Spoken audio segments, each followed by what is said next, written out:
You can talk about yourself if the listener is eager to hear about you. Now, when the coach talks, his student is willing to listen to him because his stories are his lessons.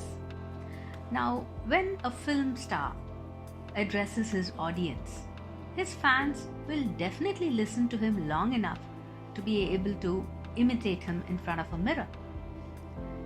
When the topic has nothing to do with you and you try to weave a story glorifying yourself, brace yourself for some disinterested ads.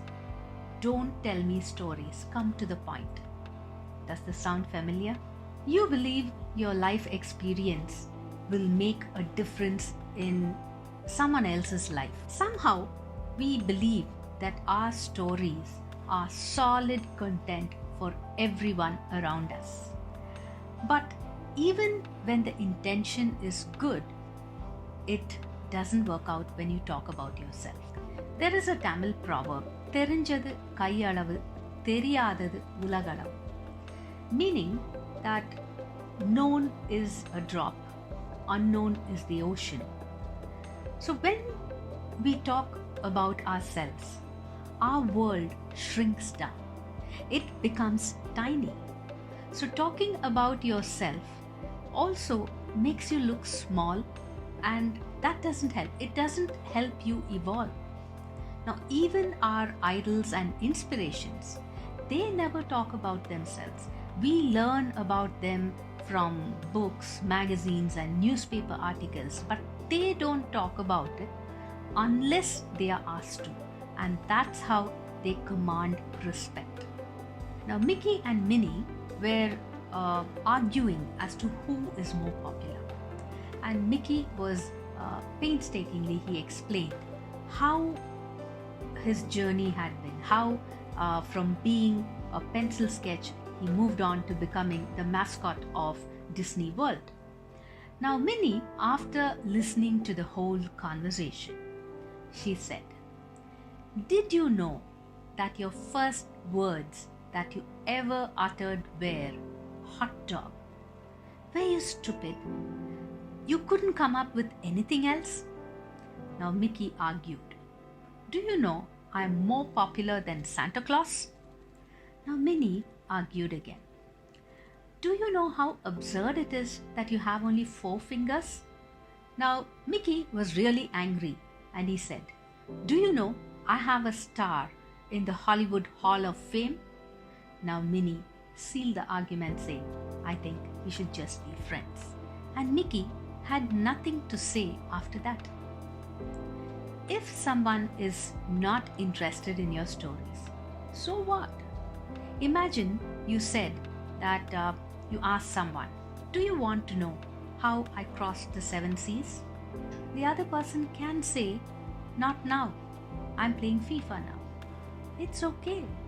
His disinterest does not discount your achievements. But at the same time, this doesn't mean that you cannot have a conversation that does not involve a 3-page narration of your life struggle. Sometimes we take ourselves too seriously. Talk about anything without patronizing yourself. Remember, you can close your eyes, nose, and mouth.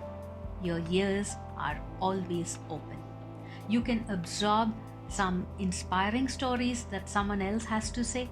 Absorb as much as you can from everyone around you. Invading someone's space and time is a crime without any charges, still a crime though.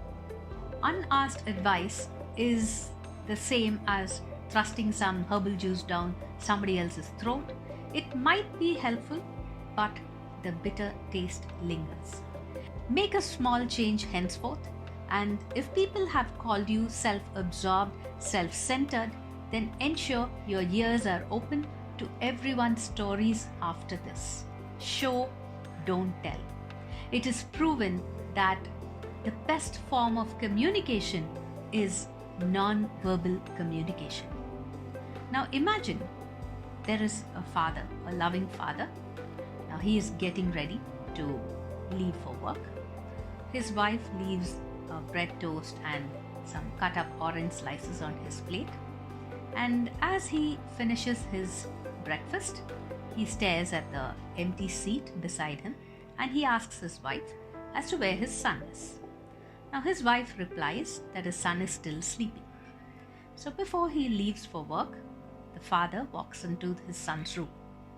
Now the room is in a mess, pizza boxes strewn on the floor, the TV is switched on with a blank screen, PlayStation games are strewn at the foot of the TV, and his son's iPhone blinks to life as someone sends a message.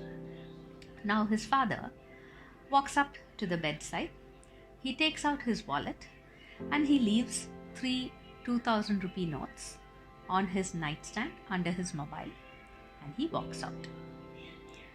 Now there are so many things that you can infer from this story, and I'm not going to bore you with lessons, but it is for you to understand. Always show, don't tell.